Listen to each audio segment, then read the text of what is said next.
আমরা এমএস ওয়ার্ডে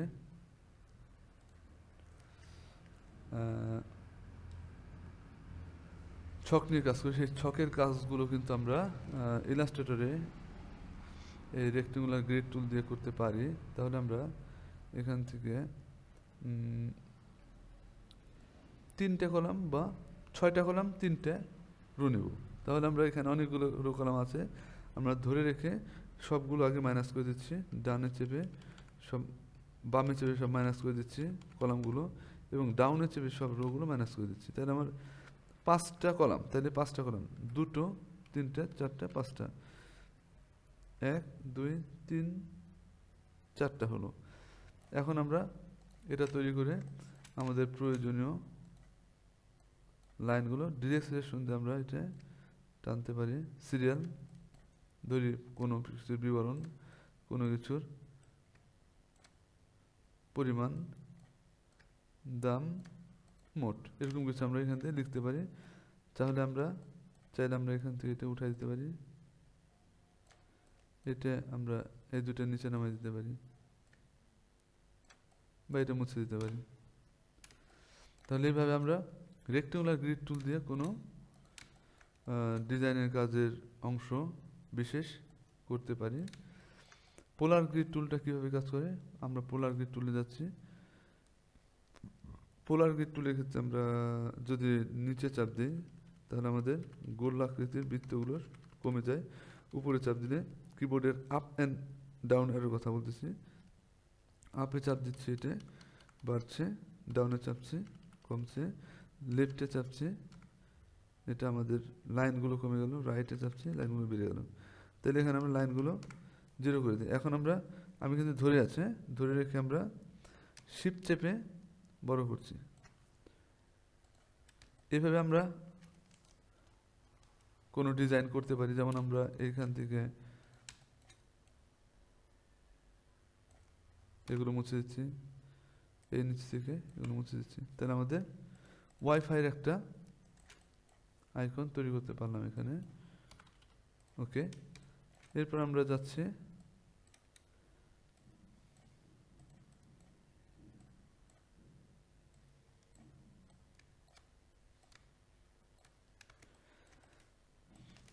স্কেল টুলের কাছে। আমরা সাধারণত কোনো ডিজাইনের উপাদান, বিশেষ করে শেপ, আমরা সাধারণত বড় ছোট করি ভাবে, এটা সবসময় করে থাকি। কিন্তু এখানে স্কেল টুল যেই হেল্পটা আমাদের করবে সেটা হলো যে একটা নির্দিষ্ট সাইজের শেপ দিতে পারবে। আমরা চাইলে এটার 0.5% করতে পারি। যেমন আমরা স্কেল টুল আছে এখানে, ডবল ক্লিক করলাম, ডবল ক্লিক করে আমরা এখান থেকে 50 করছি, ওকে দিচ্ছি, কপি দেব, উপরটা নিচেটা দূরে দরকার, এটাকে আমরা আবার ডবল ক্লিক করে কপি দিচ্ছি, আগের যে বৃত্তটা আছে সেটা ধরলাম আমরা, এরপরে স্কেল টুলে ডবল ক্লিক করছি এবং আমরা আবার এটাকে কপি দিচ্ছি। তাহলে আমাদের এখানে দুটো আছে, এটা ধরলাম এবং এটা ধরলাম, সরি এটা এবং এটা, উপরে যেটা আছে এটাকে স্থির করলাম, এরপর আমরা উপরের দিকে সেট করে দিচ্ছি। এরপরে নিচে যেটা ছিল সেটা ধরলাম, এটা ধরলাম এবং বড়টাকে স্থির করে দিয়ে নিচের দিকে সেট করে দিলাম। এখন এটার 0% কপি, এটা 0% কপি। তাহলে আমরা মধ্যের দুটো Ctrl+3, এটা Ctrl+3 দিয়ে আপাতত হাইড করলাম। এরপর আমরা দুটো ধরবো, ধরে আমরা এই পাশ থেকে এক করবো, এই পাশ থেকে এক করবো। এরপর আমরা Ctrl+3 দিয়ে এটা আনবো। তাহলে আমরা এখানে শেপ বিল্ডারটা ইউজ করলাম আমাদের এই শেপের এরিয়াটাকে এক করার জন্য, দুটো এরিয়াকে। এখন আমরা এটাকে ফিল কালার দিচ্ছি, এটাকেও ফিল কালার দিচ্ছি। এখানে আমরা রং একটা দিচ্ছি লাল, একটা দিচ্ছি বেগুনি। ভেতরের এই দুটো শেপকে আমরা সাদা করে দিচ্ছি। এভাবে আমরা স্কেল টুলের মাধ্যমে কোনো একটা লোগো তৈরি করতে পারি। এরপর আমরা যদি চাই যে শেয়ার টুল নিয়ে কাজ করতে, শেয়ার টুলের কাজটা হলো কোনো কিছুকে বাঁকা করা। যেমন আমরা এখান থেকে যদি কোনো একটা রেক্টেঙ্গুলার নেই, রেক্টেঙ্গুলার ধরলাম, ধরে আমরা আমরা একটা রং দিচ্ছি, দিলাম, শেয়ার টুলে ক্লিক করলাম, সঙ্গে সঙ্গে একটা পয়েন্ট এখানে সেট হয়ে গেল। আমরা চাইলে উপরে নিচে ডানে বাঁয়ে যে কোনো জায়গা থেকে আমরা এই শেয়ার টুলের অ্যাঙ্কর পয়েন্টটা বসাইতে পারি। আপাতত আমরা মধ্যে বসাচ্ছি। এটা বসানোর পরে আমার মাউস পয়েন্টারটা যখন ব্ল্যাক অ্যারো হবে তখন আমরা এর বডিতে ক্লিক করে এটা সেট করতে পারবো।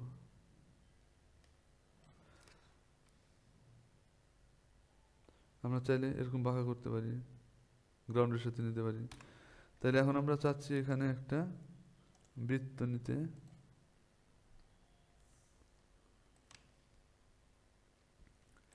বৃত্তের যে রং আমরা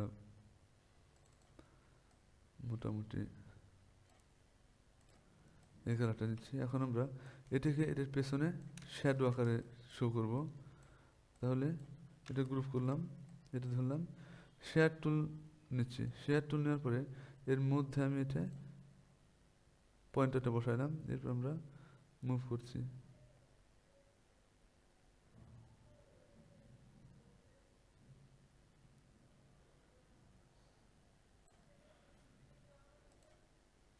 ছোট করি,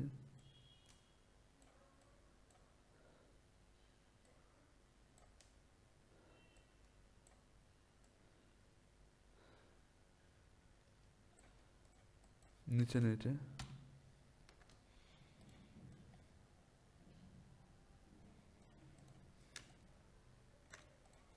ব্লক করি।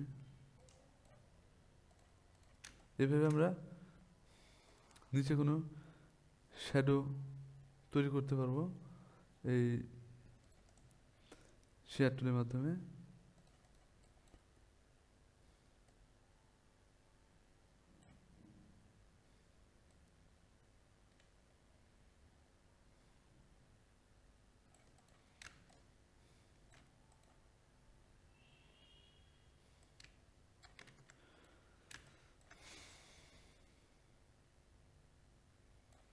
ওকে, তাহলে আমরা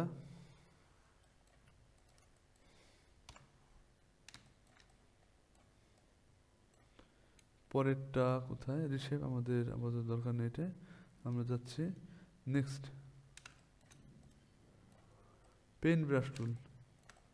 পেন ব্রাশ টুলের কাজ হলো কোন একটা ব্রাশ বাইরে থেকে তৈরি করা, বিশেষ করে আর্ট ব্রাশের কাজ। তাহলে এটা কিভাবে হয়, আমরা একটা লাইন নিচ্ছি, যে কোনো কিছু আমরা তৈরি করতে পারবো। এখান থেকে আমরা একটা লাইন নিচ্ছি,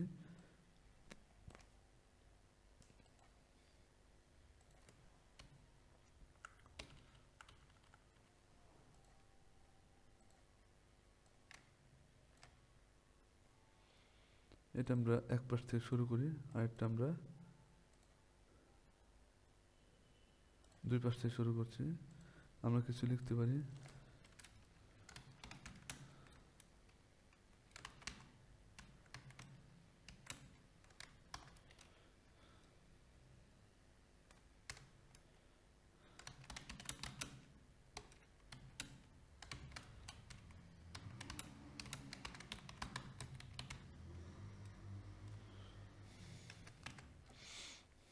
আমরা কোনো কিছু এখানে লিখলাম, লিখে আবার এখান থেকে নিচে এই দুটো লেখা লিখলাম। এইগুলো আমরা কিভাবে ব্রাশে পরিণত করতে পারি,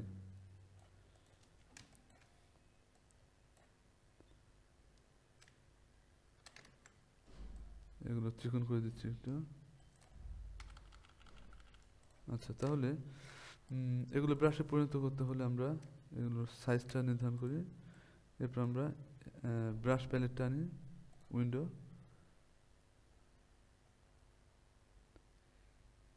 ব্রাশ,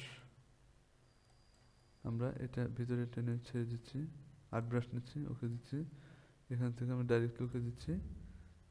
এটা